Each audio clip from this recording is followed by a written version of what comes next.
With all the turmoil around the world in international trade and new trade agreements possibly pending with China, farmers are looking at any opportunity they can find to add value to soybeans.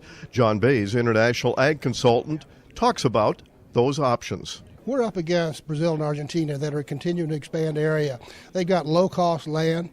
They're not going to cut back on production, and they're getting much better infrastructure. They're building much better roads. They're building barge facilities. They're building better export facilities.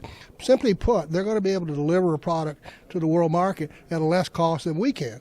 So if that's the case, we need to be looking at what part of the market do we want, which is, I say, we want the best, most valuable part of the market.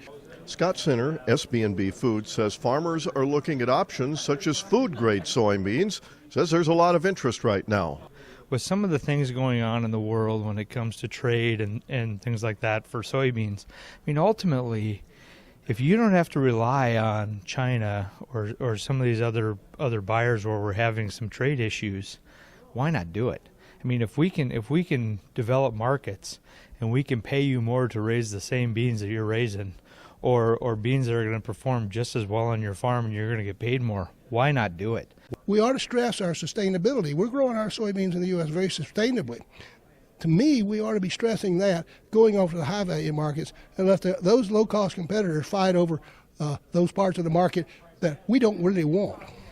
For farmers, it's the time of year to go to meetings to gather information on how to add more profitability to their operation, something John Bays talks a lot about.